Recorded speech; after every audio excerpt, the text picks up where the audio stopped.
Assalamualaikum warahmatullahi wabarakatuh. Yang terhormat kepada Bapak Umban Adijaya SPD MM selaku dosen pengampu prinsip-prinsip manajemen. Di video kali ini kami akan membahas tentang constraint on manager atau kendala pada manajer. Baik, tanpa basa-basi kita langsung ke pembahasan materinya. The Omnipotent View. Perbedaan dalam kinerja organisasi diasumsikan karena keputusan dan tindakan manajernya. Manajer yang baik mengantisipasi perubahan, memanfaatkan peluang, memperbaiki kinerja yang buruk, dan memimpin organisasi mereka. Berikutnya, The Symbolic View.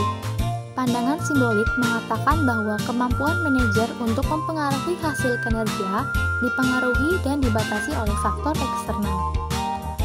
Menurut pandangan ini, tidak masuk akal untuk mengharapkan manajer secara signifikan mempengaruhi kinerja organisasi. Sebaliknya, kinerja dipengaruhi oleh faktor-faktor di mana manajer memiliki sedikit kendali, seperti faktor ekonomi, permintaan pelanggan, dan kebijakan pemerintah. Selanjutnya, the external environment. Yang pertama ada constraint and challenge. Istilah lingkungan eksternal mengacu pada faktor dan kekuatan di luar organisasi yang mempengaruhi kinerjanya. Yang pertama, komponen ekonomi, ada komponen politik atau hukum, komponen demografis, komponen sosio-kultural, komponen teknologi, dan komponen global. Yang kedua, ada the economic environment. Salah satu dari banyak faktor ekonomi yang tidak stabil yang dihadapi organisasi, yaitu permintaan global yang lebih tinggi daripada nilai tukar mata uang. Kemudian, hal ini akan memengaruhi harga biaya komoditas atau biaya bahan baku untuk produksi. Ekonomi global dan konteks ekonomi.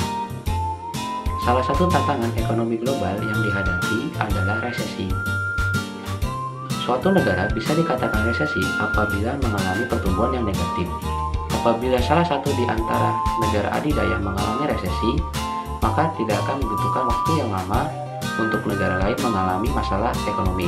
Kesenjangan ekonomi dalam suatu negara. Dengan adanya kesenjangan ekonomi ini, sudah dipastikan bahwa orang akan beranggapan bahwa siapapun untuk meraih suatu peluang atau kesempatan demi mencapai suatu kemakmuran akan goyah. Tentunya, ini akan mempengaruhi sikap masyarakat itu sendiri.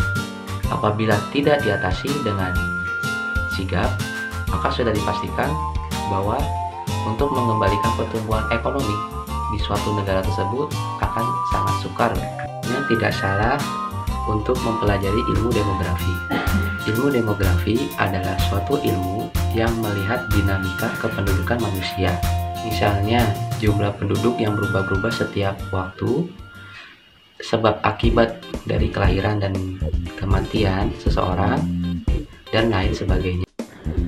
Mengetahui berbagai potensi pengaruh luar bagi seorang manajer. Di sini kita akan melihat 3 cara lingkungan membatasi dan mengancam manajer. Pertama, melalui dampaknya pada pekerjaan dan ketenaga kerjaan. Kemudian melalui ketidakpastian lingkungan yang ada. Terakhir, melalui berbagai kepentingan pemangku yang ada antara organisasi dan konstituen eksternal. Di sini saya akan menjelaskan tentang organizational culture. Yang pertama ada constraints and challenge. Masing-masing dari kita memiliki kepribadian yang unik. Ciri dan karakteristik itu mempengaruhi cara kita bertindak dan berinteraksi dengan begitu pula sebuah organisasi. Juga memiliki kepribadian yang kami sebut budayanya. Dan budaya itu mempengaruhi cara karyawan bertindak dengan orang lain.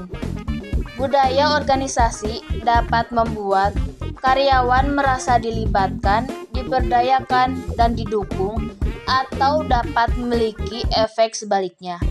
Karena budaya bisa sangat berpengaruh penting bagi manajer untuk memperhatikannya. Yang kedua ada what is organizational culture. Budaya organisasi digambarkan sebagai nilai, prinsip, tradisi, dan cara bersama dalam melakukan sesuatu yang mempengaruhi cara anggota organisasi bertindak. Bagaimana karyawan belajar budaya? Ada 4 cara bagaimana karyawan belajar budaya. 1. Cerita. 2. Ritual. 3. Artefak dan simbol material. 4. Bahasa. Budaya organisasi terkadang menjadi kendala bagi manajer. Seorang manajer harus mengetahui langkah apa yang harus diambil dan langkah apa yang tidak boleh diambil. Nilai yang muncul dari organisasi nyata sebagai seorang manajer disesuaikan dengan kultur perusahaan. Terima kasih yang sudah menonton video ini dari awal sampai akhir video. Semoga bermanfaat bagi teman-teman. Mohon maaf apabila ada kata-kata yang kurang berkenan. Saya Hafiz Fajar Prayoga.